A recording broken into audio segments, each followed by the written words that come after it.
ईमान ना दसो सेफ अलमारी किहदी बेगम दी, तो उस बंदा पैसे रख के चाबी मार के ताला जेब च पा लवे तो फिर बुढ़ी ने जहर ही देना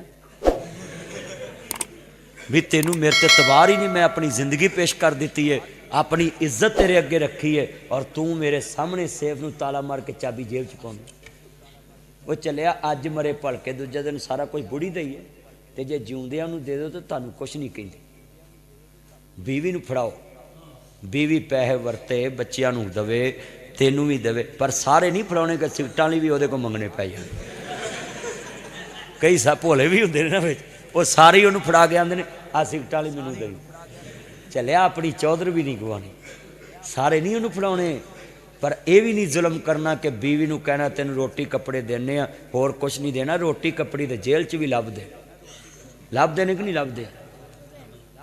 चलिया तेरा घर जेल तो नहीं उहदे वास्ते, तो मेरे ते खिलाफ अगे ही पाकिस्तान के सारे मौलवी ने, तो तुसीं भी दो हो जाओगे तो मैनूं किहड़ा घाटा पैना। हाँ जी, मैनूं एक बंदा दा फलाना बंदा तुहाडे खिलाफ, मैं लोग अपने अब्बे के खिलाफ ने, वो तो मेरे ही खिलाफ है ना, लोग तो अपने अब्बे के भी खिलाफ ने। मैनू किसी की खिलाफ नाल गलबात कोई नहीं, जिहड़ी अल्लाह ने इज्जत दी वो किसी ने कोई खोनी नहीं, तो जिहड़ी अल्लाह खो लवे किसी देनी नहीं।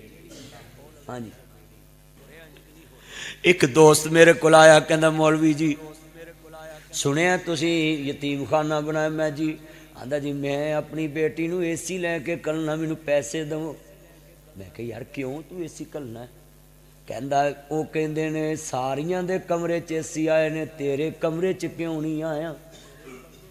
मैं कहा लानत उन्हां दी कोठी ते 2 करोड़ ला के ते 50,000 दा एसी नहीं लियांदा, ते एक मजबूर बाप नूं मजबूर कर दिता। 2 करोड़ कोठी ते ला के ते एक गरीब दी बेटी नूं ताना मार।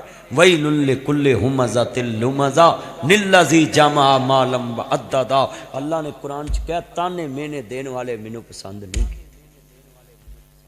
कितनियां मेरियां भैनां उपर बैठियां ने ਜਿਹੜੀਆਂ बहुआं दा जेवर विखा के अगलियां नूं कहिंदियां ने साडी इस नौं नूं इन्ना पिया इन्ना पिया, आखां धी नूं समझावां नो ये करदार है साडा।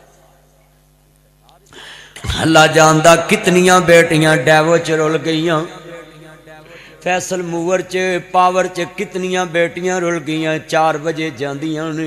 ये लड़के बड़े बदतमीज़ कहते हैं ये लड़की से शादी नहीं करनी, इसका करदार अच्छा नहीं हो बढ़वे। अगर इसका करदार अच्छा ना होता ये किसी कमरे में बैठ के धंधा कर दी। ये तो 4 बजे घर से जाती, 6 बजे अड्डे पे पहुंचती है, डैवो पे बैठती है, फिर सारी सीटें देखती है, फिर सारे गाड़ी में बैठ के खड़ी होके तुम्हारे सामने अनाउंसमेंट करती है। शाम 6 बजे आती है, 9 बजे तक घर पहुंचती है, फिर 2 घंटे काम करके फिर सोती है, फिर सुबह उठ के चले जाती। अल्लाह की कसम है ये जो लड़कियां वीरो प्यारे लिबास पहन के मेकअप करके गाड़ी में खड़ी होती, ये तो कंपनी की मजबूरी है। इन्होंने तो वीरो खाशों का कफन पहना हुआ है और जब ये 40-52 सीटों के आगे 52 सीटों पे खड़ी होकर कहती हैं आपको क्या चाहिए, आपको क्या चाहिए। कभी तुमने भी पूछा है ऐ मेरे नबी के कलमा पढ़ने वाली मेरी बेटी तुम्हें किस मजबूरी ने इधर खड़ा कर दी है? तुमने कभी पूछा इनसे? ये हर एक से पूछती तुम्हें क्या चाहिए, जूस चाहिए, बोतल चाहिए। कभी तुमने भी सोचा मेरे नबी का कलमा इसने पढ़ा है? लोगों ये मजबूर माँ की बेटी है, ये बेवा माँ का खामद बन के खड़ी है, ये यतीम बहनों का बाप बन के खड़ी है, ये यतीम भाइयों का बाप बन के खड़ी है, ये मजबूर शुगर ज़दा ब्लड प्रेशर वाले बाप का बाजू बन के गाड़ी में खड़ी है, ये मजबूर भाइयों का बाप बन के खड़ी है। ये तो अपनी जिंदगी की ख्वाहिशें खत्म करके खड़ी है। ये खुद बूढ़ी हो जाती हैं मगर छोटे बहन भाइयों को दुनिया में जलील नहीं होने देती। वो बेचारियां सारी जिंदगी तेरे घर ला देंदियां ते सस्सां भी 2 रुखियां ने। अपनी धीआं दियां जांदियां ही सेफ ते स्टेट बैंक दी गवर्नर बन जाए ते किसी दी धी आउंदियां ही आखे जेवर सस नूं फड़ा दे, पैसे फड़ा दे, किते तेरे को डिगना पैन बल्ले करदियां। साडियां जिहड़ियां मावां ने ना इन्हां च ऐ किते कमी मुक जावे ते घर वसन लग पैण। ये आंदियां ने साडी धी जांदियां बह जावे तखत ते किसे दी धी आउंदियां जनाब आखे भी सारा कुछ तुसीं फड़ो मैं तुहाडी नौकर आई। कलमा पढ़ के दसो इंज हो रहा कि नहीं? तो अल्लाह ना करे किसी की माड़ी नोह ना हो, नहीं तो दरानी भी DSP, जठानी जी है वो SSP, तो सस DIG, तो वह माड़ी की कंबख्ती। हाँ जी, सिपाही का भी दर्जा नहीं इन्हू मिलना। हज़रत साहब सच्ची गल है, माड़ी नौ ना हो किसी घर ते तगड़ी नूं बहा के खुआंदियां, पता ना पिछे छित्र तगड़ा है। बस माड़े नूं कौन पुछदा? माड़े नूं कोई नहीं पुछदा। माड़े वरी ते मौलवी भी जनाजे च लभना पैंदा है, ते तगड़ा मरिया होवे ते मौलवी 7 जमा होके उत्थे वाज भी कर देण।